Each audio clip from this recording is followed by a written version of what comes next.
Buenas tardes. Bienvenidos al Centro Asturiano de Madrid. Veo muchas caras nuevas. Bueno, muchas, me gustaría ver muchas más, pero bueno, somos los que estamos y nada más. Bueno, el Centro Asturiano, para los no asiduos, es una casa abierta, realmente abierta, sobre todo a temas de cultura, porque nosotros a lo mejor no somos cultos, pero somos amantes de la cultura. Y aquí se nos ofrecen programas muy buenos, actos maravillosos. Y uno de ellos es estos, los encuentros de educación y salud, que también dirige Antonio Sáez, al extremo izquierdo de la mesa, que es presidente de la Asociación Española Iberoamericana de Medicina y Salud Escolar y Universitaria. Pero bueno, yo no voy a hablar ni de Antonio, ni de Miguel, que Miguel es un podólogo excelente que hay aquí abajo. No voy a hablar de nadie porque quien va a hablar, el mantenedor, el sabedor y el mantenedor va a ser don Ángel Ponce de León, que es quien nos va a ilustrar, y yo estoy loco por saber, me gusta mucho saber, y es el que lo va a hacer. Bueno, naturalmente nos gustaría, ya digo, que fuésemos muchos más, porque el tema, presumo, sin haberlo oído, que va a ser de mucha calidad y hay que mostrar un poco más de interés, tener un poco más de ilusión por conocer cosas nuevas e importantes, porque se pueden conocer cosas nuevas intrascendentes, pero estas son importantes. Y pues nada más, no quiero decir nada más, simplemente disculpar a nuestro presidente, yo soy presidente adjunto, pero el presidente que no es adjunto está en Candás, en Asturias. Entonces, bueno, desde aquí le mandamos un saludo porque él luego lo verá. Nos están tomando allí bien nota de todo lo que decimos y todo lo que hacemos. Y pues nada más, saludos Valentín, que lo pases bien por Asturias y aquí te esperamos. Y cedo el micrófono a don Ángel Ponce de León, que nos va a informar. Muchas gracias a todos.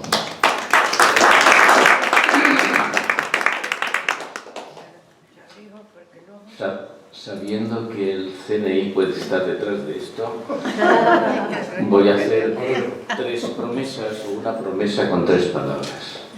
La primera de ellas es no hablar del gobierno. La segunda es que voy a presentar a Pilar hablando de amor y hablando desde el amor. Y la tercera promesa, la tercera de las palabras que digo y que prometo hacer, no como otros, es hablar poco. No estamos en Moncloa, por lo tanto, no hay que hablar mucho. La primera, cumplida. No hablar del gobierno. La segunda, hablar de amigos es fácil. Tenerlos no lo es tanto. Y sentirse amigo es muy difícil. Y en este caso, y en este momento, pues yo me siento amigo de la persona que va a hablar, como me siento amigo de muchos de los que estáis aquí, aunque haga años que no nos vemos y que no nos conocemos. Marañón hablaba en aquellos momentos en los que estudiábamos y los que preparábamos un poco la historia esta de la psiquiatría, teníamos como vía, como camino común para todos el aprendizaje, la lectura, el entender y saber, cosa que ahora no hace falta. Pues Marañón decía que efectivamente el amor es una forma de compulsión, el amor es una característica de la personalidad, una característica que envuelve, que rodea continuamente un factor de personalidad que es la emoción. Llámenlo factor, llámenlo componente, llámenlo como quiera. También decía Marañón a veces que el amor era una necesidad para el ser vivo, y mucho más para el humano, y llegó a definir en algún momento Marañón que el amor era una especie de vocación. La gente nacía casi toda con vocación de amor. Claro, yo entonces no había leído todavía a Cicerón, me quedaba lejos, me parecía antiguo, tío, que ya ves tú. Y cuando alguien me dijo, lee a Cicerón, porque si no entenderás bien la personalidad, vi que Cicerón hablaba del amor, pero también hablaba con la misma soltura de la amistad, la amicitia que decía, efectivamente, y hablaba también de la dilectio o del dilectio. Decía también Cicerón que efectivamente la benevolencia o benevolencia, efectivamente, o la caridad, formaban parte, aunque no fueran el todo, de la palabra y del sentido de la palabra amor. En verdad que cuando yo me enteré de eso, dije, caramba, pues entonces tenemos más campo aquí para trabajar efectivamente en lo que es la conciencia de las personas y en lo que es efectivamente la habilitación de técnicas, de tácticas, de estrategias de desarrollo social y de desarrollo personal. Bien, no sé dónde he leído una frase entrecomillada que dice tu hijo no aprende porque no ama. No sé si es verdad o no, pero en cualquier caso se me ocurre decir, tiembla, padre, si tu hijo no es capaz de amar. Y se me ocurre decir al maestro, a lo que antes éramos maestros, ahora son otra cosa. Si dejar el pelo largo es otra cosa, ¿no? Bien. Tiembla, maestro, si tu alumno no te ama.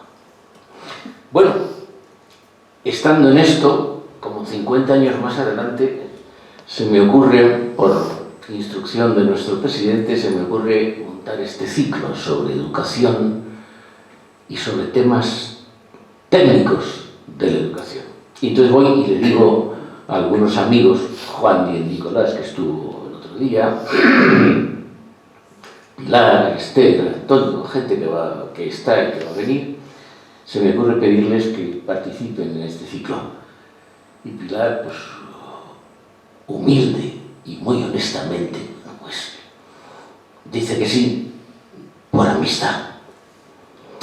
Por amistad, vete a saber, por amor, no sé, no me atrevo, no vaya a ser que haya malas interpretaciones, pero para Cicerón daba lo mismo, que fueras mi amiga o que fueras mi amante, que lo sepas. En cualquier caso, le pido un poco de currículum, porque yo la conozco hace muchos años, pero no he seguido la pista, como tampoco he seguido la pista de muchos de mis amigos. Y ella insiste en que prácticamente, pero si total, que sí, Pilarín, que me lo cuentes, tengo que decirlo, no te pases, efectivamente.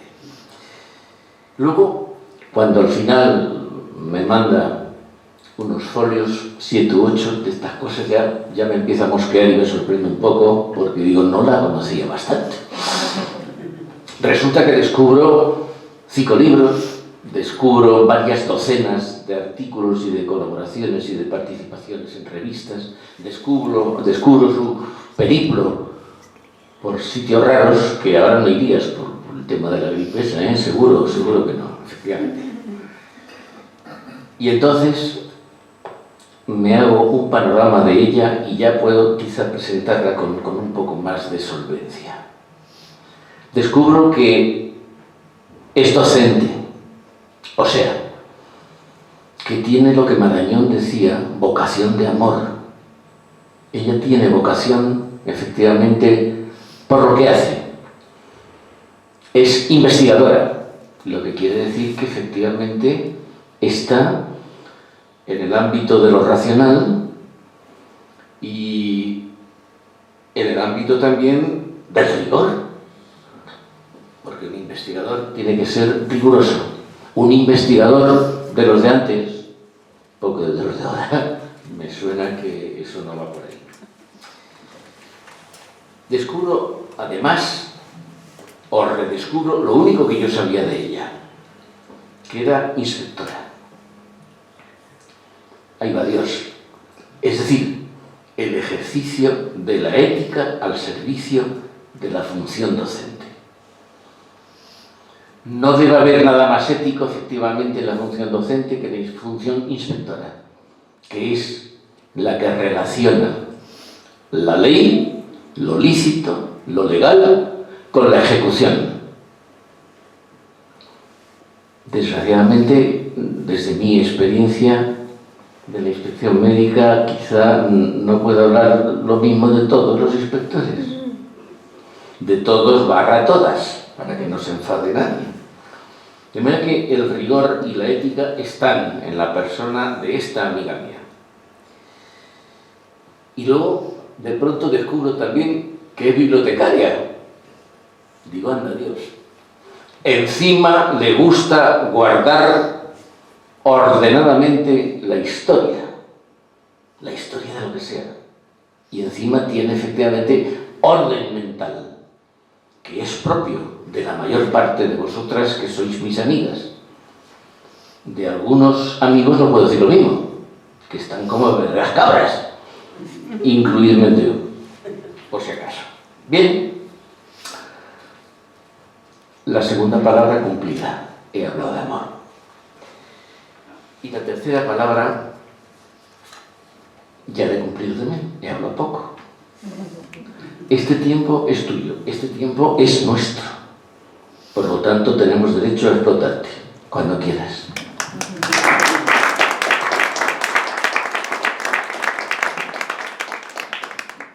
Buenas noches y permitidme que dedique unas palabras especiales a quienes me han precedido en el turno de palabra. Primero, por las halagadoras y cariñosas frases llenas de amor y de cariño, como bien ha dicho don Ángel. Yo lo único que puedo decir es que lo que he hecho, sí que lo he hecho con todo el cariño del mundo, y que cuando he decidido aceptar algo, lo he hecho con un compromiso. Y por eso estoy aquí, claro que sí. Por el compromiso con la Asociación Española de Medicina, Salud Escolar y Universitaria, y también con el Centro Asturiano, porque nos ha acogido y estamos aquí en su salón de actos, y habéis visto también las palabras que nos ha dedicado, llenas también de cariño y de hospitalidad. Por tanto, no quiero alargarme más con este preámbulo, y sí que quiero comentaros que el tema, pues en principio parece muy conocido, porque vamos a hablar concretamente de promoción y educación para la salud. ¿Dónde? En los centros educativos, donde hemos estado trabajando. ¿Y dentro de qué ámbito vamos a centrarlo? Pues dentro de la norma, porque como bien ha dicho Ángel, pues he ejercido durante unos cuantos años de inspectora, y por lo tanto, pues es una deformación profesional. Vamos a hablar de algo que da lugar solamente con el título a confusión, y diréis, pues vaya punto de partida, ¿no?, si salimos confundidos. Ojalá salgamos de este salón Príncipe de Asturias, ¿verdad?, pues sabiendo un poco más de lo que es la salud y la educación en los centros educativos. La verdad es que hay que empezar haciendo un recorrido no muy largo, porque la educación para la salud es muy reciente, no tiene más de 20 años. Es decir, que en la frontera entre el fin de la centuria anterior y el principio de esta, es cuando surge precisamente lo que nosotros llamamos educación para la salud en los centros. Y diréis vosotros, Pues entonces, ¿qué hemos hecho todo el tiempo, los miles de años antes? Pues simplemente hemos partido de algo, de una definición que era negativa. Y hemos ido avanzando, no demasiado rápido, pero hemos ido avanzando hacia una definición positiva que abarca algo más, que es un cambio de paradigma.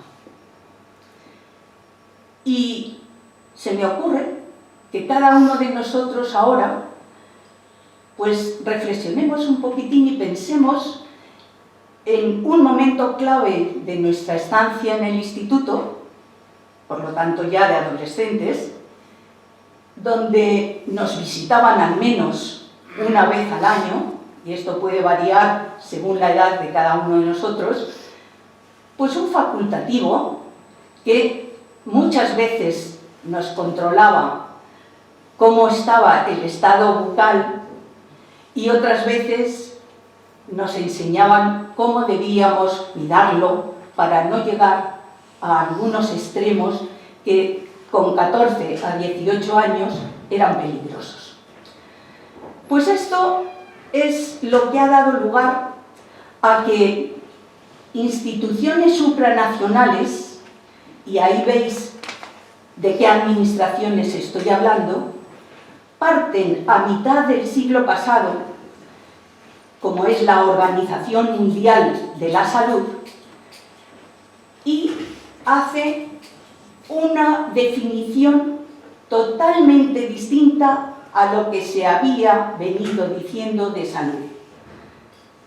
Nosotros, yo lo he conocido en mi familia, cuando hablaban de salud, a veces era carencia de enfermedades, es decir, alguien estaba sano porque no tenía ningún problema de salud. Pero la Organización Mundial de la Salud, ya, como os digo, a mediados de la centuria pasada, se le ocurre decir que salud es un estado completo, como os he puesto en la pantalla, completo, que no va a durar mucho, pero ahí tenéis la palabra completo, ya veréis por qué. ¿Completo de qué? Pues de un bienestar físico, de un bienestar mental, de un bienestar psicológico, de un bienestar incluso social, es decir, está abarcando otros campos que antes desconocían totalmente. Nunca se le había relacionado a la salud con esos campos.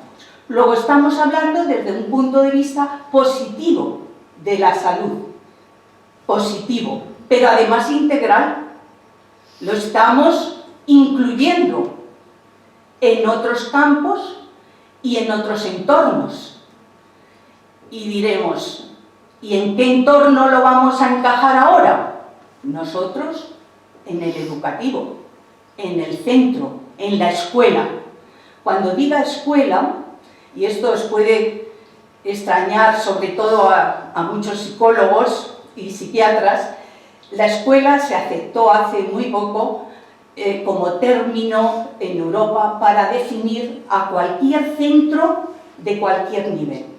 Cuando yo me refiero a los centros en cualquier nivel, hablo de escuela.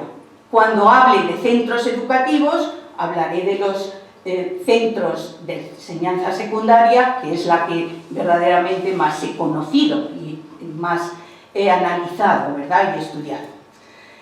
Bien, pues entonces, ¿qué significa la Organización Mundial de la Salud? Pues una administración que permanece todavía, pero que ha ido evolucionando y ha ido cambiando incluso su primera definición de salud. Y a muy finales, en 1999, muy finales del siglo pasado, y hace muy poquitos años, pues se habló de la salud para todos en el siglo XXI. Y ahí es donde aparece por primera vez la terminología de educación para la salud. Y alguno de vosotros, que sé que conocéis la materia, diréis, pero si es lo mismo, promoción y educación para la salud, o promoción de salud y educación para la salud. No es lo mismo. ¿Es verdad que hay publicaciones que lo identifican? Sí, pero no es lo mismo. Entonces, lo que nosotros vamos a tratar en los centros educativos va a ser la educación, pero no va a ser una promoción, porque no lo vamos a sacar del entorno escolar. Sí, la medicina lo saca y tiene, además, por ese cambio de paradigma, que introducirlo en el entorno familiar, en los entornos incluso políticos, porque los gobiernos intervienen también en las leyes de salud, y en nuestra propia normativa para los centros. Y muy poco tiempo después de haber sido fundada esta Organización Mundial de la Salud, hay una primera conferencia, que es la que tenéis ahí como Carta de Ottawa, de 1986, ya es finales casi, ¿verdad?, del siglo pasado. Y en ella, en esa primera conferencia, que es internacional de salud, ya se habla de promoción, porque no lo centran en un entorno solo, sino en un entorno mucho más amplio, porque están los estilos de vida saludable dentro de ellos. Y a finales de esa década de los 90, muchas de las instituciones internacionales, que nosotros hemos denominado supranacionales, como veis, UNICEF, UNESCO, el Consejo de Europa, la Comisión Europea, ya empiezan a hablar de promoción y educación para la salud. ¿Esto es un logro? Claro que sí, porque influye en todos los países. ¿Y qué es lo que hace entonces la Organización Mundial de la Salud? Crea una red, como veis en el punto 4, la Red Europea de Escuelas Promotoras de Salud. ¿Y de qué va a tratar? Pues va a tratar de dar a conocer unas escuelas que se comprometan en lo que llamamos educación para la salud e incluso también para la promoción de salud. ¿Esto influye en España? Sí.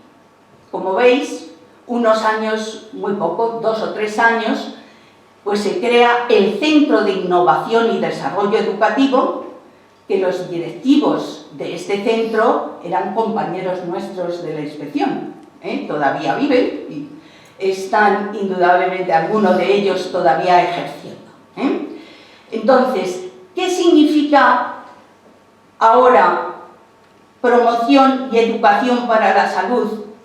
En ese punto que hemos dicho que era el año 2000, cuando la Organización Mundial de la Salud va a publicar La salud para todos en el siglo XXI. Pues mirad, no es solo un recurso, podríamos pensar, es un recurso más que hay en los centros. No, es un proceso y no tiene nada que ver con algo puntual, con algo que ocurra como una enfermedad, una epidemia. Eso no es educación para la salud ni promoción para la salud. ¿Qué es lo que trata entonces la promoción y educación para la salud? Trata de capacitar a los alumnos para que lleguen a conseguir una calidad de vida y un estilo de vida que sea cada vez más digno y de mejor calidad. Y de hecho, cuando esos alumnos no adquieren esto en los centros educativos, su salud se resiente, porque va a carecer de algunos elementos fundamentales para hacer que tenga un estilo de vida saludable. ¿Y por qué lo llevamos a los centros? Porque es la edad en la que nos capacitan, ¿verdad?, para que podamos aprender, tenemos más facilidad, y porque es un medio de poder reunir a más personas más o menos homogéneas. No lo son, porque los alumnos en esas edades, como sabéis, dependen además de esos entornos externos al centro, como es el entorno familiar, la formación de los padres, el nivel económico de los mismos, de la sociedad en la que vive. Influyen otras muchas cosas, pero lo que sí es cierto es que todos pueden tener un mismo enfoque. ¿Y qué es lo que necesitamos entonces? Los contextos, como veis en la parte inferior, facilitadores, que es necesario en cuanto a instituciones y en cuanto a gestión. No podemos avanzar en un centro si las instituciones no respaldan o con gestión o con dinero. Por eso, algunos centros tienen una página web y algunas universidades, porque las universidades siguen el mismo sistema que los centros de nivel no universitario. Entonces, ¿qué es lo que hacen? Tienen ellos mismos que buscarse esas instituciones o esos programas o esas experiencias para poder ir avanzando. ¿Por qué? Porque la misma estructura de la norma que tenemos no lo facilita en su totalidad, y yo diría que ni siquiera en una mínima parte. ¿Por qué? Pues porque es más costoso. Necesita la colaboración del sector sanitario con el sector educativo. Y el sector sanitario, lógicamente, es su profesión y avanzan. Y los centros, ¿verdad?, de atención primaria pues están mucho más avanzados que lo que podamos estar nosotros en los centros educativos. ¿Cómo se sustituye esto? A través del centro CIDE, de la red que hemos dicho de escuelas promotoras, ¿verdad? Lo que hacen es crear una especie de experiencias que pueden divulgar incluso a través de esas asociaciones o de esa red de escuelas, o bien directamente desde las administraciones supranacionales como la UNESCO o la Comisión Europea, por ejemplo, y también en muchas ocasiones hay red de escuelas promotoras en cada uno de los países que van recorriendo, porque ellos mismos ven la rentabilidad de practicar esto en los centros. ¿Y por qué en los centros, por ejemplo en los institutos, como he iniciado yo la ponencia o la conferencia? Porque es la edad en la que el estudiante es capaz ya de seleccionar, de elegir y de aprender. Sus aprendizajes ya los utiliza. Es que no aprende, es que no selecciona, es que no elige en los centros de primaria. Está aprendiendo. Quizá algunos alumnos sí que puedan, ¿verdad?, antes de terminar la primaria, puedan verdaderamente elegir, pero no todos. ¿Qué ventajas tenemos con integrar la promoción y educación para la salud en el ámbito escolar?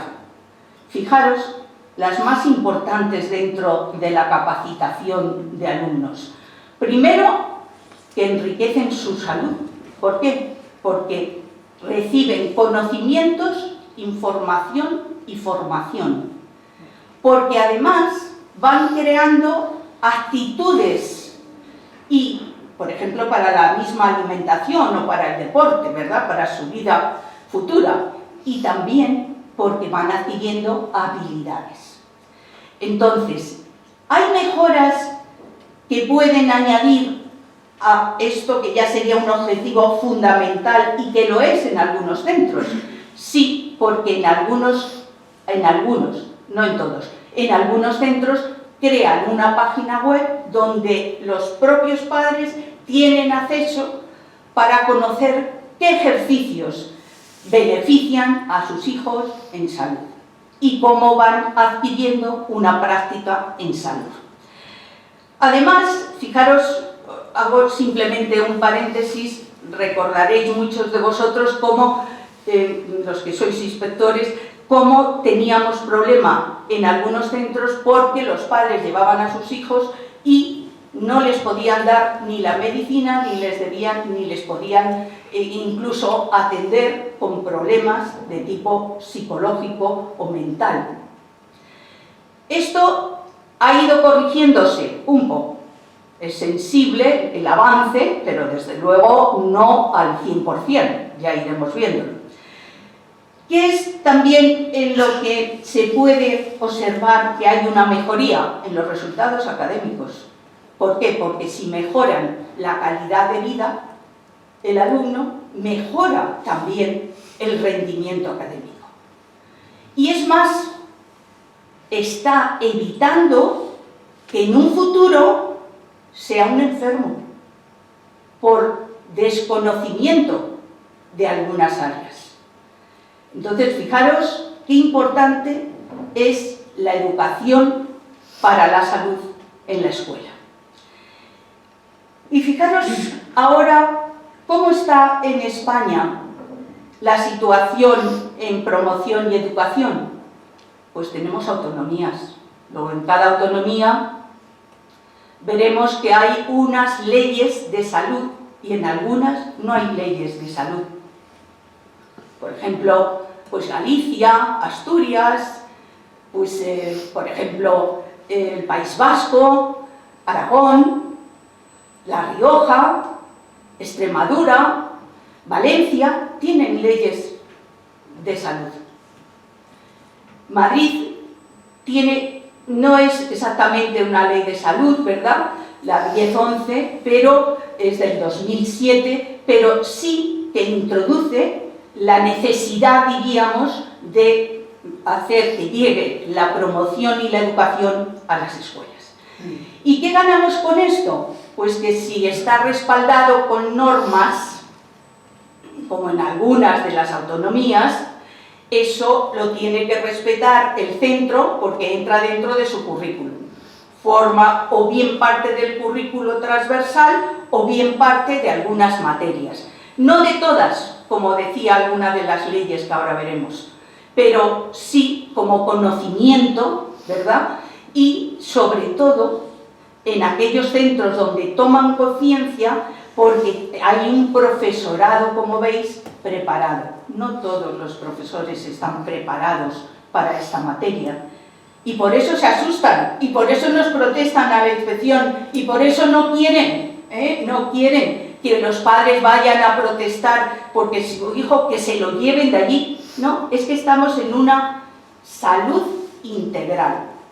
Y si es integral, usted lo tiene que atender.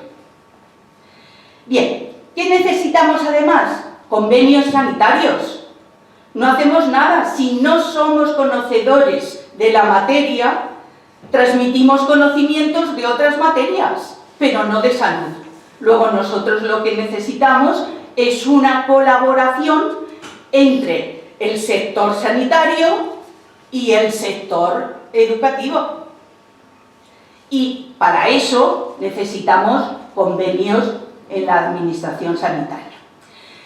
Y además necesitamos recursos, y recursos institucionales, que complementen esa formación que el profesor pueda impartir en los centros con algo real.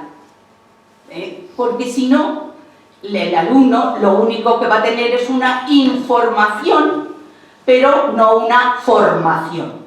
Y lo que pretendemos es que el alumno esté formado para una calidad de vida. Y por supuesto que necesitamos políticas autonómicas que lo mantengan, si no, indudablemente no podríamos. Bien, fijaros aquí en esta otra diapositiva, voy a pasar de esto más rápido porque hay otras cosas que me interesan más. ¿Qué es importante para el currículum escolar? indudablemente promover estilos saludables de vida de los alumnos. ¿Cómo? A largo plazo. A largo plazo. Nunca la promoción y la educación para la salud es, hemos dicho, un hecho puntual. Nunca. Es un proceso y por lo tanto lo queremos a largo plazo, pero con una secuencia. Si no, si se interrumpe esa secuencia, no se llega al final. ¿Qué es lo que ocurre? Ahora mismo, me parece que fue anoche, la presidenta precisamente de Salud Pública de la OMS, de la Organización Mundial de la Salud, decía que era necesario que nos preocupáramos del aire. Del aire. Y vosotros diréis, ¿y eso influye tanto en la salud? Algunos estáis pensando, para respirar, claro, fundamental, pero es que además, si está contaminado, sabemos que está lesionando la salud del alumno y del futuro hombre o mujer, ¿verdad?, que haya padecido precisamente esas carencias. Y fijaros cómo en la parte inferior os señalo que la educación, por lo tanto, los centros educativos son una de las herramientas clave para las intervenciones más importantes de crecimiento en cuanto a salud vital y de salud concretamente de calidad. Y en la promoción, como veis en los centros escolares, ¿qué dos problemas nos encontramos los inspectores y por supuesto los alumnos? Dos puntos bastante graves. Uno, como veis, es la actividad física, que se ha avanzado, es la parte que más se ha avanzado en los centros educativos, porque ha salido normativa, ¿verdad?, que lo ha respaldado. Entonces ya todos tenemos una mentalidad, vemos gente joven en el retiro corriendo, por las aceras corriendo, y la gente joven, la gente que ha estado en los centros, ya son conscientes precisamente de esa necesidad. Pero, ¿qué es lo que ocurre? Que hay un problema vital, que es la salud mental, que ahí no se ha podido avanzar. ¿Por qué? Pues porque necesita más la colaboración concretamente del sector sanitario. Y fijaros cómo se ha favorecido precisamente a la salud física con la actividad. ¿Y cómo se ha hecho? Obligando a los centros a que abran sus instalaciones más horario de lo que tienen. Entonces los alumnos, algunos que quieren, otros porque son amigos y están condicionados, y otros porque les obligan los padres, juegan en los centros. Dedican más horas. Yo me acuerdo que en mi época las más estudiosas eran las que peores notas en educación física sacábamos. Yo una de ellas. ¿Y por qué? Pues porque no les daban, hablábamos de Marías, había asignaturas que eran Marías. Ahora la educación física tiene un gran atractivo para los alumnos. ¿Para todos? No. No. Yo me he encontrado en mi vida profesional con problemas muy serios de educación física. ¿Por qué? Pues porque dentro de lo que era el ejercicio de la educación física había que dedicar una parte a un deporte, que podía ser la natación. Por ejemplo, el Montserrat que yo he llevado, pues tenía natación. Los padres me protestaron y me llevaron al defensor del menor porque su hijo tenía que ponerse el bañador y le veían otros niños. Entonces, fijaros, aspecto psíquico, aspecto físico y aspecto mental. Es decir, ese niño necesita tratamiento. ¿Cuántos y cuántos alumnos hay sin poder ser tratados porque ni ellos ni los padres quieren decirlo? Eso es un error gravísimo. El centro, los directivos y los mismos padres tienen que fortalecer primero la autoestima de ese niño, pero es que además está la salud física y mental. Recordar a nuestros clásicos, ¿verdad? Cuando decían mente sana, corpore sano, mente sana, ¿no? Pues ahora estamos viendo problemas gravísimos en ese sentido. Y sin embargo, la primera impresión es el aspecto físico, hemos avanzado y todo está bien. Para muchos niños, para otros no. Bueno, muy rápido quiero comentaros también que cómo podemos cuidar en los centros o como profesores o como inspectores la salud mental, intentando indudablemente atenderlos desde el punto de vista sanitario con la atención primaria y también fijaros, y eso es muy importante, enseñándoles, como veis ahí, hábitos saludables. Muchas veces esa salud mental es por una mala alimentación, es por un mal ejercicio, es por una mala atención, es incluso por problemas económicos, por problemas de los padres, etc. Bien, pero es que los orientadores de los centros son los que tienen que cuidar eso. Entonces, como inspectores, estamos obligados a recurrir a los orientadores para que el jefe de departamento tenga organizado unas planificaciones de atención en los centros. ¿Son todos los niños necesitados de esas atenciones? No, pero sí muchos de ellos, y sobre todo en edades claves. En un momento bastante difícil es cuando empiezan en el instituto, en los 14 años, normalmente a los 16, en los centros tenemos muchas denuncias precisamente de niños con problemas de salud. Fijaros cómo es importante la alimentación, cómo hay que evitar esos problemas de depresión, de alcohol, de tabaco, etc.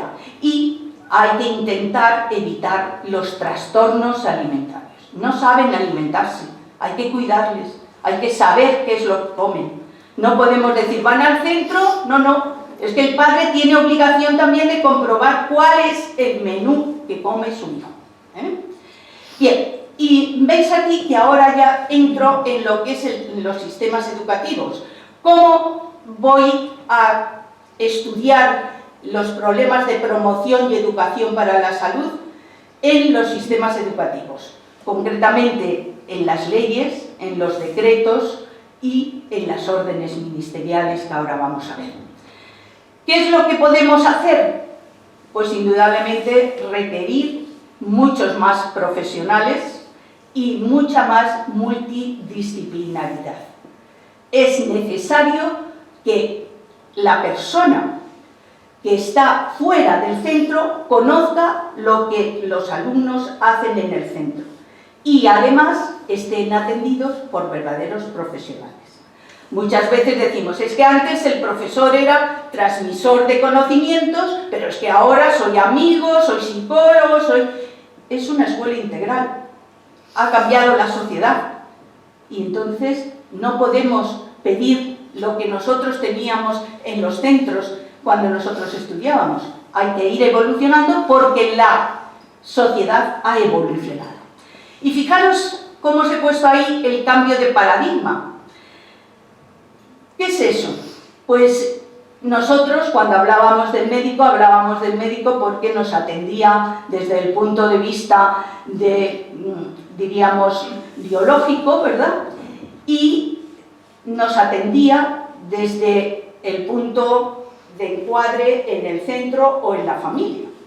Pero hoy día la sociedad va a estudiar a ese niño no biológicamente no solo eso, sino que va a ver cómo juega ese niño en el centro, o cómo come ese niño en el centro, o cómo se relaciona ese niño en el centro. Es decir, ha cambiado los paradigmas. Y fijaros en qué va a influir y qué es lo que hay que valorar. influye en el estilo de vida que va a ir consiguiendo hasta llegar a la calidad de vida, si es que lo consiguen, que muchos jóvenes lo consiguen, un entorno escolar mucho más aceptable, por supuesto, un crecimiento biológico más relacionado con la edad que con los alimentos o malos alimentos que está tomando, y con profesionales que verdaderamente le asesoren y le orienten. Fijaros por qué es importante la colaboración entre el sector sanitario y educativo, porque garantizan, como veis en la parte inferior, el capital básico de salud. Pero es que además puede diagnosticar. Y algunos de vosotros me diréis, claro, existe el informe médico en los centros del alumno, pero vosotros habéis visto que es incompleto, que no es un diagnóstico que sea garante de la información que transmite en su totalidad.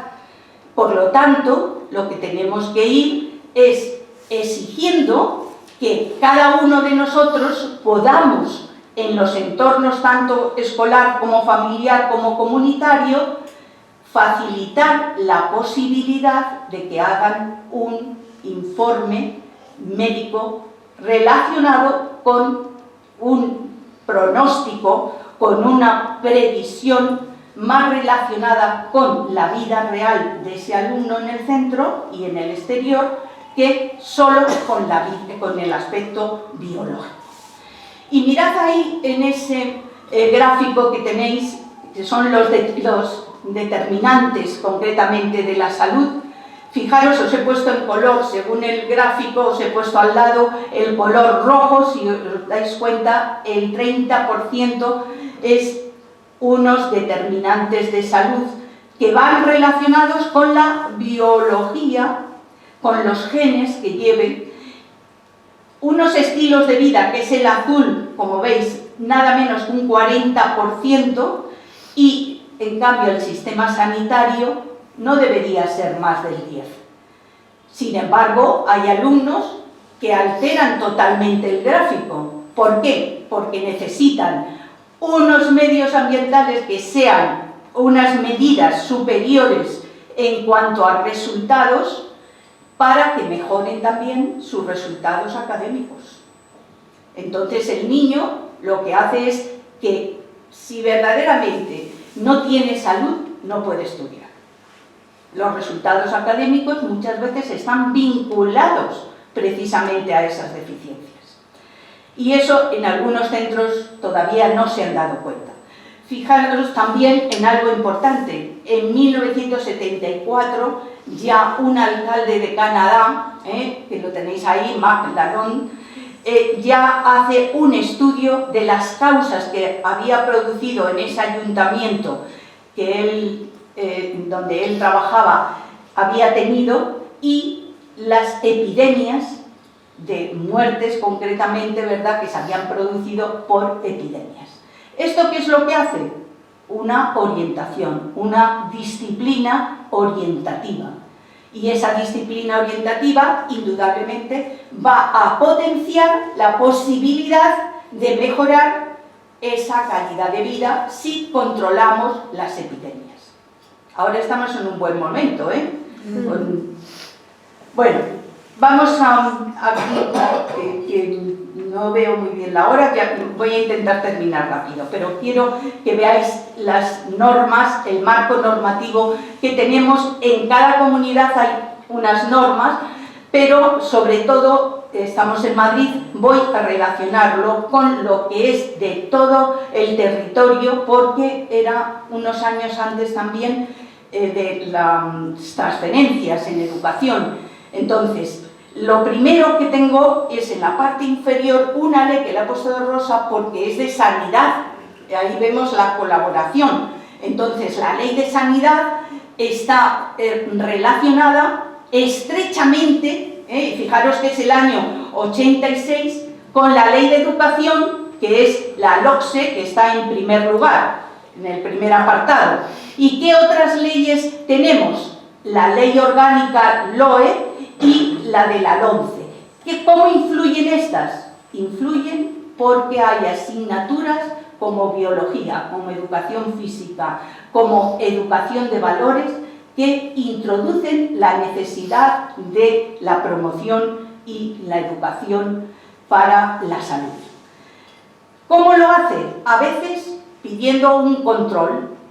Lo que hace la inspección, el servicio de inspección, es ir a los centros, pedir la programación y el proyecto educativo del centro y comprobar si se ha incorporado todos esos puntos que hemos venido diciendo que son básicos para hacer que el alumno pueda llegar a, pues, a conocer, a informarse y a poder llegar a un estado de vida, ¿verdad?, saludable. No es en todos, no, pero mayoritariamente sí se consigue. ¿Hay mucha diferencia entre las tres leyes? Hay diferencia. La tercera, que es la más reciente, lógicamente, la LOMCE, lo que hace es que habla, como el catedrático, como sabéis, Gaviria, que hace que se insista en 8 ámbitos importantes. Y entonces la educación física y elementos de salud tienen que ser controlados dentro del currículum y del proyecto educativo del centro y de las programaciones educativas. Con lo cual, el servicio de inspección sí puede controlar eso, pero en 3 materias. ¿Cuál es la diferencia con las otras 2 leyes primeras? Que la LOPSE, con la ley de sanidad, lo que hacía es ver la transversalidad, con lo cual implicaba a todas las materias en algún punto concreto que elegía el centro.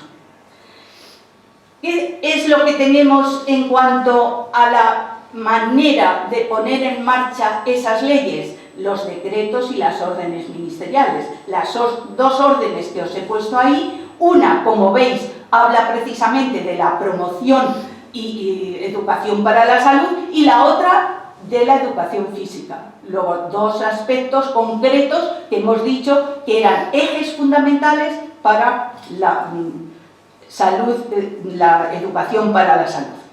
Y fijaros aquí en leyes de salud escolar, os he puesto, y con esto ya intento terminar, veis, os he puesto la ley de educación, la ley de sanidad que hemos visto, la última en el apartado anterior, porque hay que relacionarla con el decreto que tenéis en la parte inferior. ¿Por qué? Porque habla concretamente de la promoción de salud, Y en el centro os he colocado leyes de una gran repercusión desde el punto de vista autonómico, porque influyen principalmente en las zonas de sus autonomías, pero que avanzan en la relación entre lo que es la educación y lo que es el sector sanitario. ¿Por qué? Pues porque la ley, por ejemplo, de Extremadura introduce por primera vez ya la inspección, pero además como inspección educativa. Es decir, la sanidad y la educación la relacionan. Y en la ley concretamente de Valencia es unos años posterior, en el 94, como veis ahí. Esta es la ley de salud más importante que tenemos en cuanto que nos influye en la educación para nuestros centros educativos. Sobre todo en Valencia, la salud es revisada totalmente por el servicio de inspección una vez al trimestre. En Madrid no tenemos establecido eso. Muchas veces lo hacemos de forma voluntaria o por denuncia de los padres, pero si no, no podríamos actuar. Y fijaros que aquí tenemos qué cambios y qué logros hemos tenido con relación a esto. Como veis, los logros es porque ha habido competencias muy importantes desde el punto de vista científico y desde lo digital, el aspecto digital, y porque hay conocimientos y experiencias que se trasvasan, que se difunden desde la misma red de Europa que hemos dicho, de escuelas promotoras, o desde la misma Organización Mundial de la Salud. Y los cambios que ha habido es el cambio de paradigma que hemos explicado. Antes en un centro solo se difundían conocimientos, ahora tenemos que enseñarles a los alumnos actitudes, tenemos que enseñarles también habilidades para que puedan conseguir indudablemente esos índices de salud para llegar pues, a una calidad mejor. ¿Cómo tenemos que intervenir? Indudablemente viendo si son adecuados los escenarios donde tenemos a los alumnos y manteniendo los estados de vida saludables con una buena alimentación y control sanitario, que para eso es indudablemente necesario la colaboración entre sanidad y educación. Y un desafío urgente, como os he dicho antes de pasada, pero quiero hacer hincapié, es la salud mental del adolescente. Es verdaderamente lamentable y tristísimo que los inspectores nos hayamos encontrado a veces con muertes prematuras de nuestros alumnos. Muchos, no. Yo en toda mi vida profesional, han sido 30 años en la inspección, pues me he encontrado 3 casos, pero todos escucharéis, aquí hay además directores de centro que saben que el Instituto Jaén, por ejemplo, pues perdió a un alumno. ¿Por qué? Porque no se le había atendido. Entonces es muy grave que no se pueda atender a los alumnos en esas edades que son críticas, incluso para su propia personalidad, aunque no llegue a ese extremo, que os digo que yo en mi vida profesional pues conozco 3 en el Ramiro de Maeztu también ha habido, es decir, que no es una cosa extraña, es algo que se da lamentablemente, poquísimo sí, pero es que no se debería dar ninguno, Entonces eso es importante. ¿Cuáles son los problemas que tenemos y por qué se dan esos graves problemas de salud mental? Veis ahí por el desempleo de los padres, por los resultados académicos, porque no tienen buena salud y al no tener buena salud no pueden estudiar. Las drogas, ¿verdad? Como veis ahí, el alcohol, el tabaco y los estilos de vida peligrosos, que los hay, ¿verdad? Las bandas callejeras, que las tenemos. No me voy a meter en las perspectivas futuras de investigación porque no creo que sea muy necesario. Veis que hay muchos puntos que deberíamos trabajar y veis que hay que mejorar también para poder solucionar algunos de los casos, como veis ahí, reseñados en cada uno de los apartados. He puesto los 6 más importantes, pero indudablemente podríamos llegar hasta 10 puntos que podríamos mejorar, pero necesitamos indudablemente la ayuda, como os he dicho, de las instituciones y de recursos económicos, y también que los centros se atrevan a pedir y a solicitar esas ayudas para la colaboración entre el sector sanitario y el sector educativo. Y nada más, muchas gracias.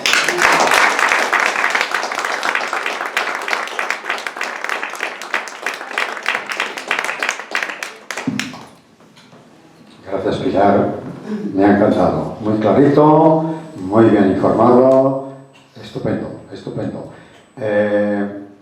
Antes supongo que le pasemos el micrófono al presidente de, entre otros casos, es copresidente de este acto de educación y salud.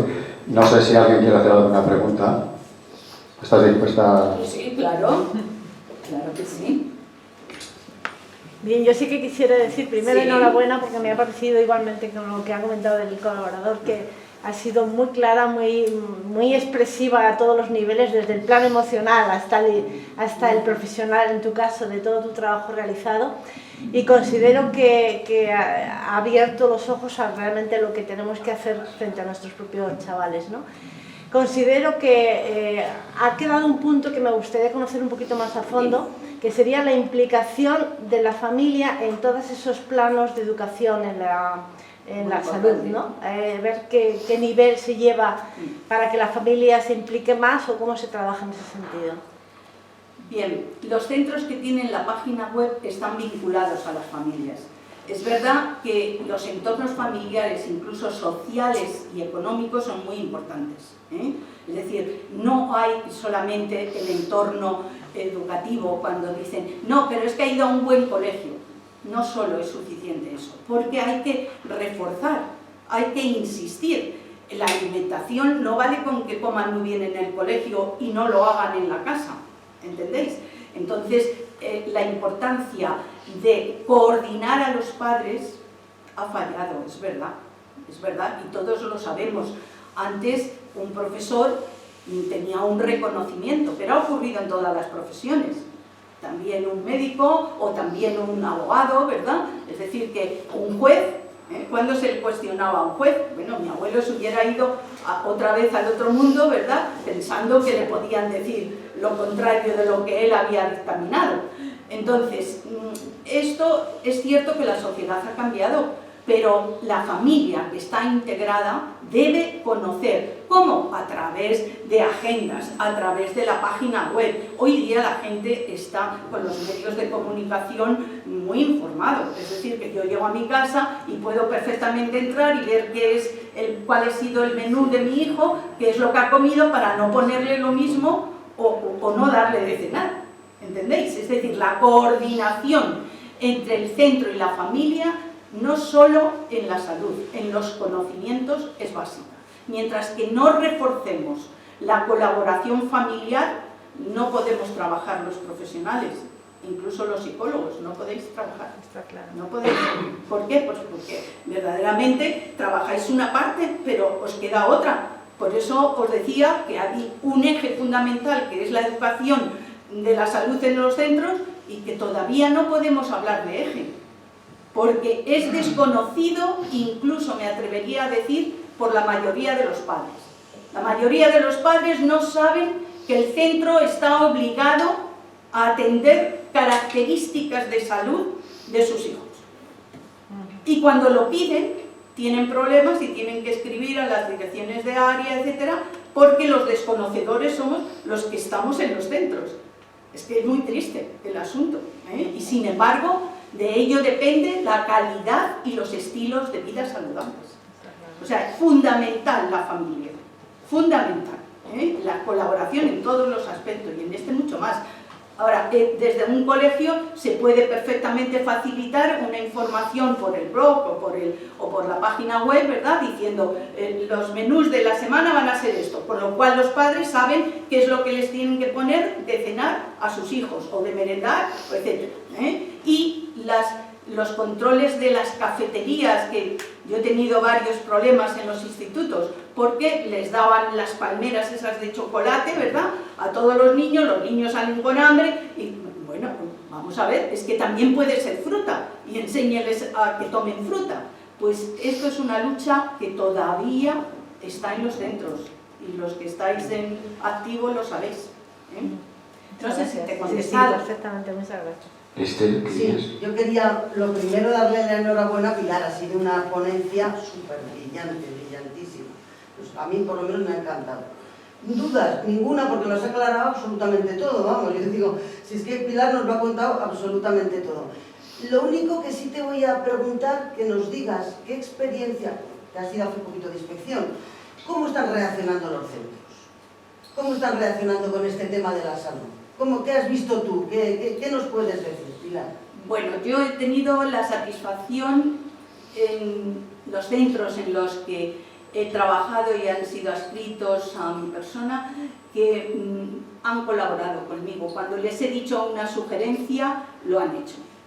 Os voy a poner de ejemplo el Virgen de Atocha, que es un colegio de monjes, ¿verdad?, de frailes de Atocha, ¿verdad?, que bueno, pues han tenido problemas de salud muy serios, muy serios. ¿Por qué? Pues porque vienen alumnos de zonas pues muy lejanas.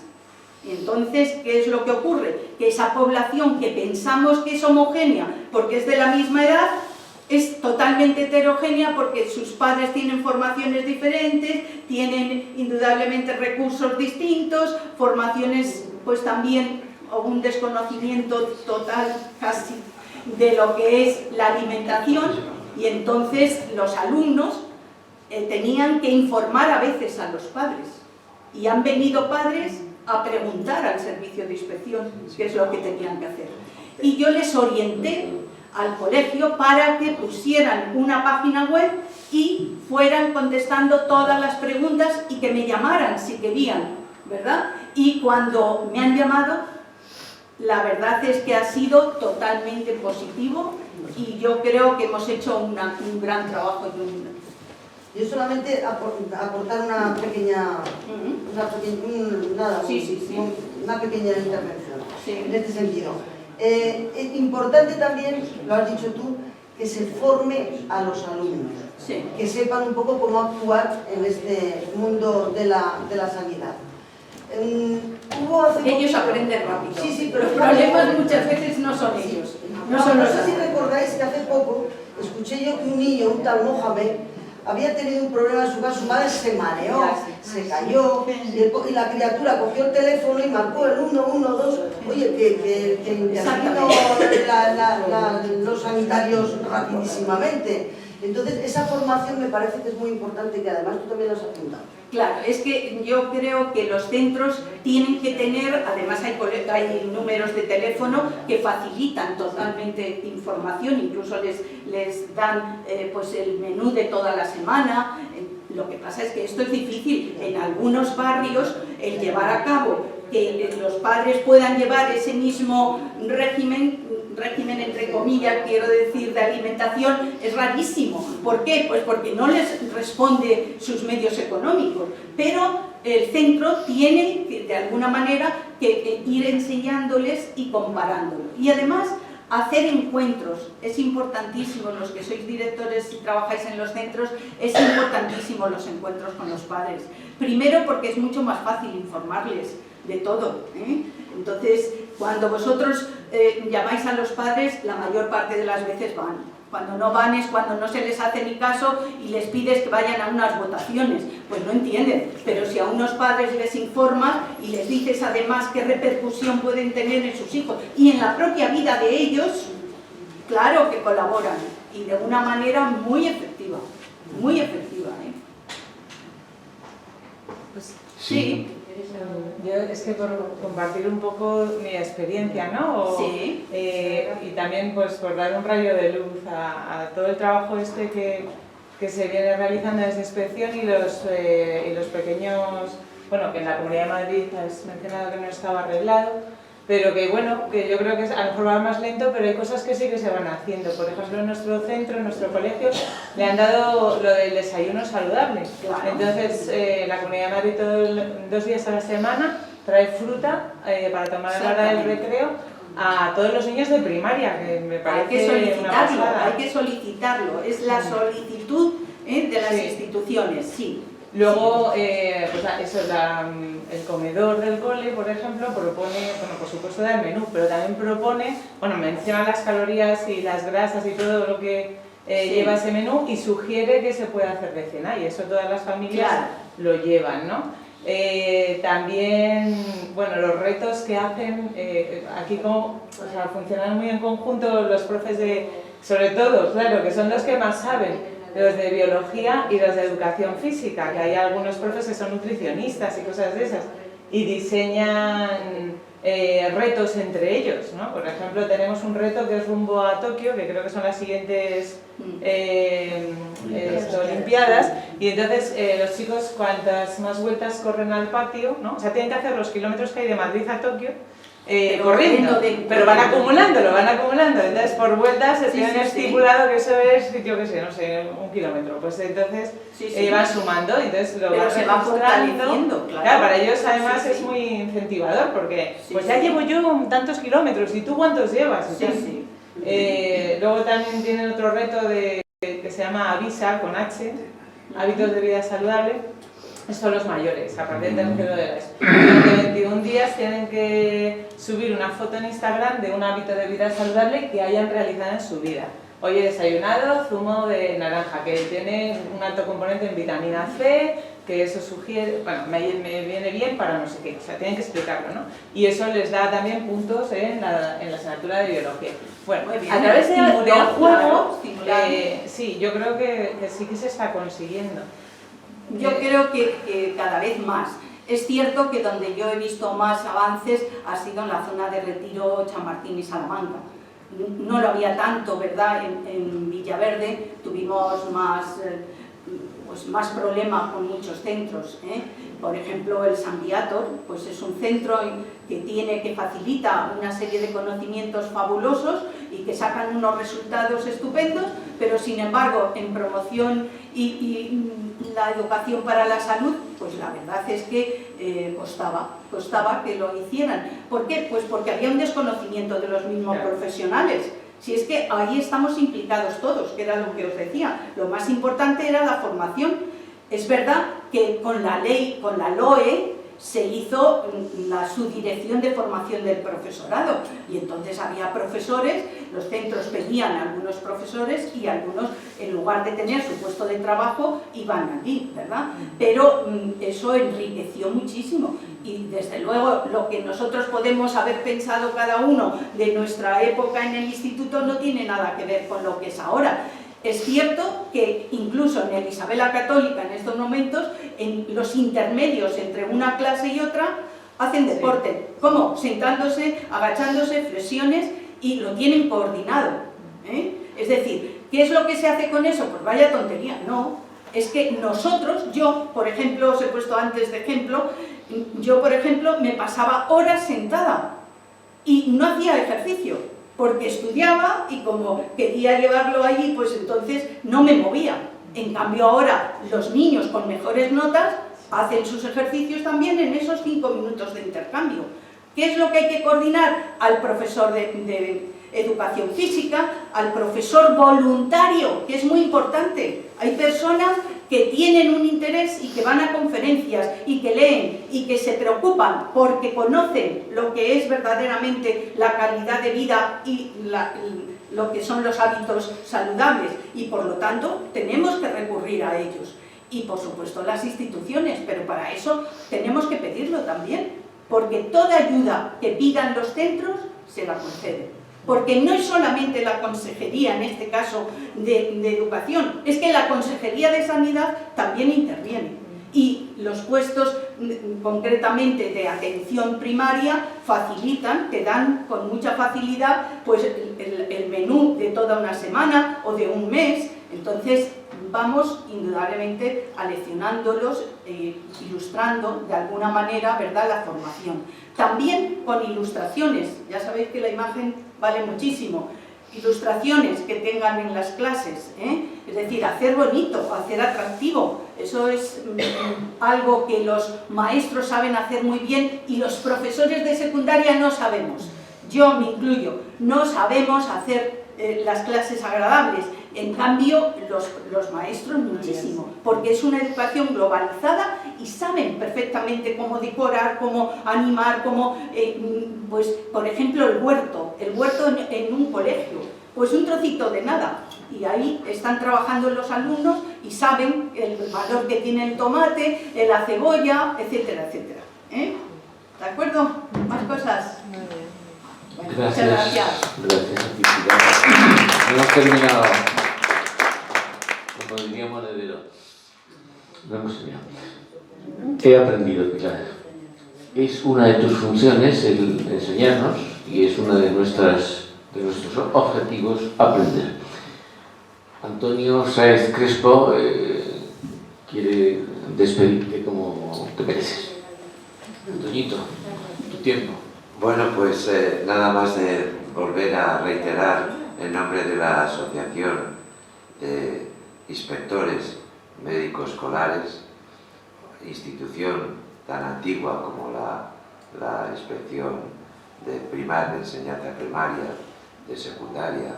Había inspectores también médicos escolares en educación secundaria. Es decir, que esto nos estamos remontando a una época, en los años 1800, 1850. El primer centro de educación preescolar que se hizo en Europa fue en España, en Madrid. Y estaba a cargo de él un inspector médico escolar, que es que el inspector médico escolar junto con el inspector técnico de educación eran un equipo, es decir, que formaban una familia y tenían una preparación no solamente médica, sino también pedagógica. Os estoy hablando, por ejemplo, de María Soriano, os estoy hablando de Bosmarín, Premio Nobel de la Paz, fundador del UNICEF, o os estoy hablando del doctor Ayuso, que a lo mejor habéis coincidido con él, psiquiatra infantil que estaba en el colegio Nuestra Señora de la Protección, o de Aurora Medina, una compañera que fue pionera en el mundo, y no María Montessori, pero bueno, como no valoramos lo que tenemos en España, bueno, pues fue la fundadora de, todos tenéis a lo mejor el libro de Escuela de Párvulos, ¿no? Los maestros íbamos a las escuelas normales y superiores de magisterio, pues aparece de la superior la Facultad de Pedagogía, ¿verdad, Pilar? Pero antes era la superior.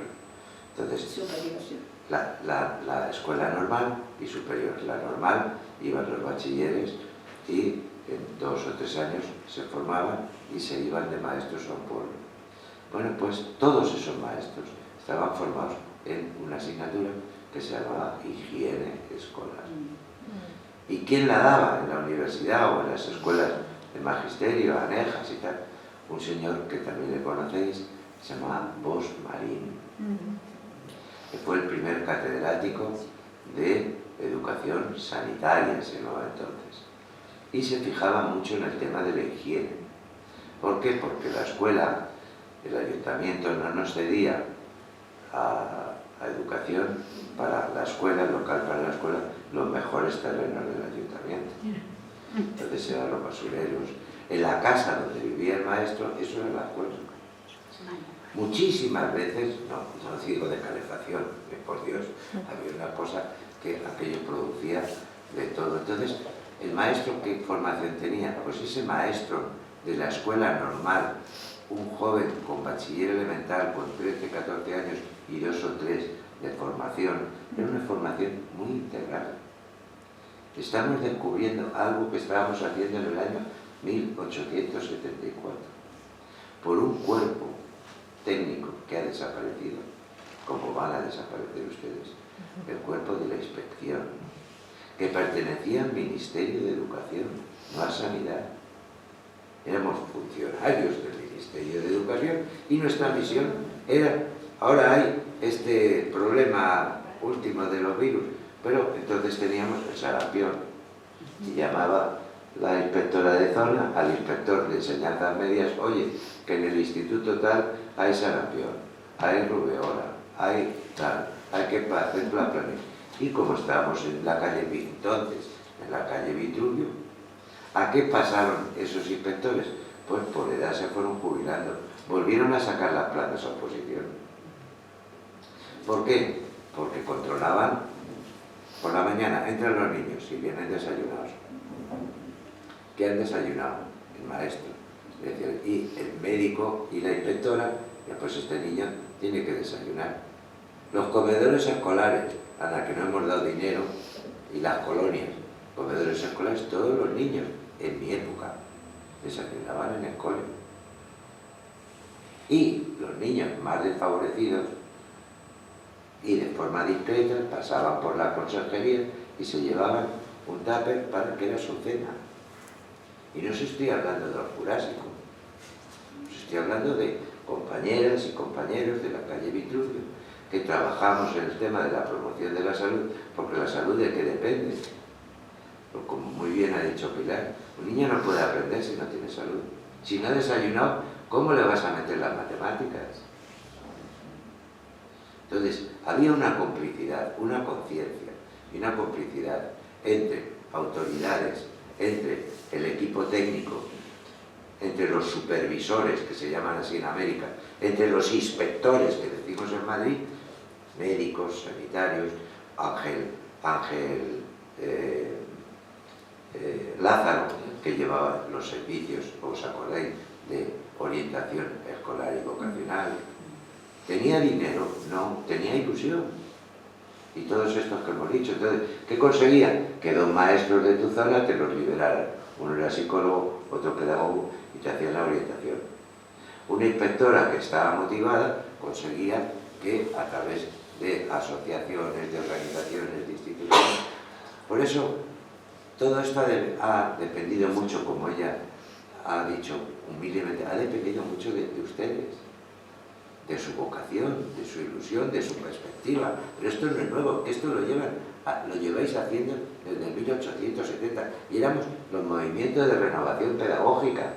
Ustedes hacían estudios fuera. Esto que le llaman ahora el AMUR, esto ya lo hacían ustedes en 1900. La Junta, el GIC, el JOC, y viajaban e intercambiaban. Y entonces era una potencia Alemania, por ejemplo, o Francia. Pues iban ustedes.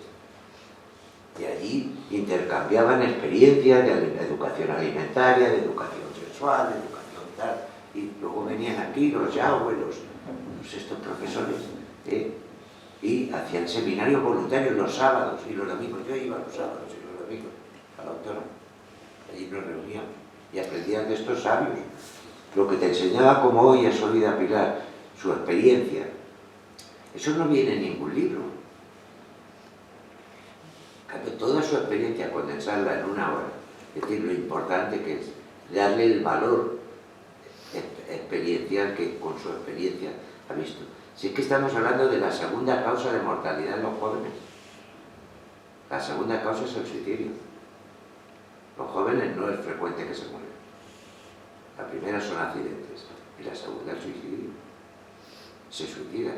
Y como diga un joven que se quiere quitar la vida, ojo que se la quita. O sea, es no una alarma, es una emergencia. Ese niño inmediatamente. Pero antes teníamos inspectores médicos escolares, como el que os he dicho, Ayuso, como muchísimos eran psiquiatras, entonces inmediatamente se desplazaba a Villaverde, a tal sitio, y tú tenías tus 8 horas de trabajo y te ibas y atendías a esos 5 o 6 niños, ¿y qué me decís también la pedagogía hospitalaria, la labor de la inspección? Se enteraba, decía, pues en el hospital tal, hay niños en La Paz, hay niños que están escayolados, son niños, cuando hubo la CONZA, yo recuerdo que fue mi última colaboración con ustedes, con la CONZA, el que encargó el Ministerio de Educación que sacara el listado de los niños que había, incluso en la universidad, en la CONZA, pues esta cosa habla. Todos los niños tenían su profesor que se llamaba tutor. Entonces iba al hospital y le enseñaba y le animaba. Eso es la mejor medicina, ver a su profesor que se preocupa. Todos los niños aprobaron, faltaría más. Aprobaron, incluso en la universidad, los profesores iban de la universidad y les examinaron. Esa es la motivación. Eso tiene que salir de una mente lúcida, como nos ha expuesto hoy Pilar, de un inspector, de un técnico, de un supervisor que lo tenga claro y sepa organizarlo. Y busque a las mejores personas que puedan colaborar con él. ¿Para qué han quedado los inspectores sanitarios? Hay 4 en la delegación para controlar las bajas por enfermedad del profesor. No le quieren en el centro docente. No le quieren. A ustedes no les quieren. No quieren ningún maestro que les diga a ustedes cuáles son las normas técnicas. Antes, cuando llegaba la inspectora era una fiesta. Yo me acuerdo que cuando llegaba Pilar Eula de Abruna, que era bajita, que os sonará a lo mejor. Bueno, ¿dónde estaba Pilar Eula de Abruna? Pues cuando veías un montón de maestros que estaban rodeando y dando besos. Esa era la inspectora. Hoy viene, es decir, que viene la inspectora, pues es el inspector, es algo como si se le tiene miedo, o el inspector médico. Antes de tú incorporarte a tu puesto de trabajo, había en los años 50, 60 y 70, vosotros sois muy jóvenes, no saben, había mucha tuberculosis. ¿Quién era uno de los que tenía tuberculosis? El maestro. Entonces, si el maestro caía malo, antes de volver a dar la clase, que contagiaba a los niños, que no había vacuna en la tuberculosis, ni había penicilina, pues había que darle, a ocultarle. ¿Eso quién lo hacía? ¿Como un castigo? No, era el inspector médico escolar. ¿Y trabajaba con quién? ¿Dónde tenía su despacho? Su despacho, pues tenía un despacho, pero estaba en las zonas, en los barrios, en los colegios, las parroquias.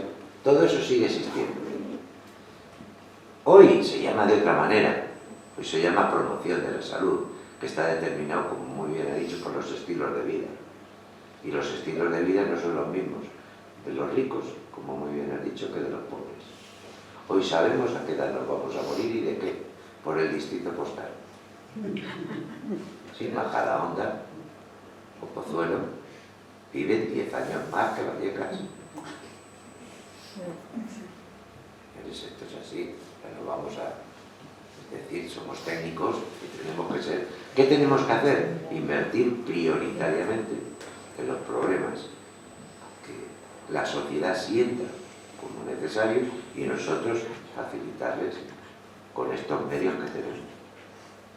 Hemos ido hacia adelante en el tema de la promoción de la salud o para atrás han dicho, cualquiera puede hacer promoción de la salud. Nos ha dicho Pilar, no, cualquiera no. Hay que estar, 1, preparado, 2, motivado, 3, tener una actitud de querer hacer algo positivo. Pero es que no hay tanta gente como vosotros.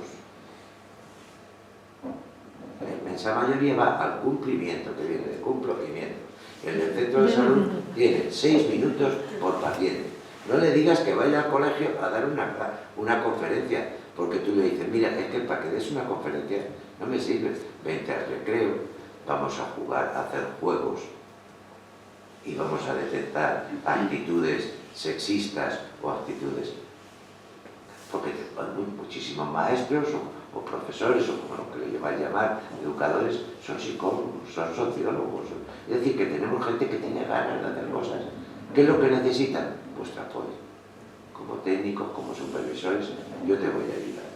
Eso es una buena idea. Vamos a ver el alcoholismo. ¿Qué hacen los chicos el fin de semana? Y siempre hay un padre, 2 o 3, que también nos van a ayudar. ¿Y esto desde cuándo se hacía? Es nuevo, lo estamos inventando, ¿no? Desde hace 1875. Guarderías tenía Madrid. Y eran gratuitas, y eran para los niños pobres.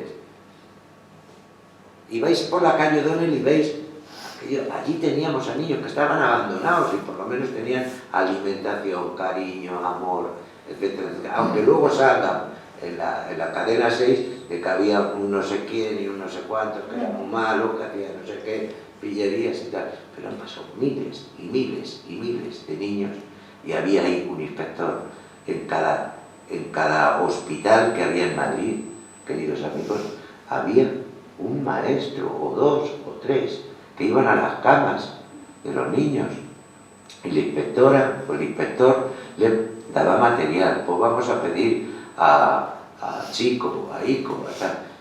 Estaban los niños encantados de la vida y el maestro no lo sentía decir, el sindicato, oye, que es que yo termino a las 5 me voy a casa, no, ya no, tengo que ir hoy a revisarle los deberes pero que nacía de la propia naturaleza del profesor, que éramos maestros, que teníamos vocación, a lo mejor puede ser, no lo sé, como Pilar o como vosotros. Yo he tenido grandes maestros y grandes maestras, como Olgarín, Aurora Medina, María Soriano, el profesor Ayuso, todos estos compañeros que son compañeros vuestros, o María Antonia, que fue la última inspectora jefe de Madrid, que estaban enamorados, hacíamos colonias. En vez de los maestros irnos de vacaciones, los niños en las zonas pobres, hacíamos colonias. Y había una maestra que siempre la liábamos, que era la directora, decíamos, vamos a ocupar tu colegio y vamos a traernos aquí 100 chicos. Y los llevábamos, y ahí comían, desayunaban, comprábamos la fruta natural. Íbamos incluso al sitio este donde venden la fruta, la carne y el pescado, lo comprábamos. Y con el dinero que nos daban por cada escolar, no solamente eso, sino que nos sobraba dinero para comprar los libros para los niños que cada año en las editoriales sabéis que nos cambiaban los textos, los libros de texto. Bueno, pues con eso les compramos los libros. Es decir, que hemos tenido una suerte enorme de conocer vuestra labor y por ello la asociación el día 15 de enero, en septiembre, la Asamblea General, visto el trabajo que estaba realizando y a propuesta del doctor Ponce de León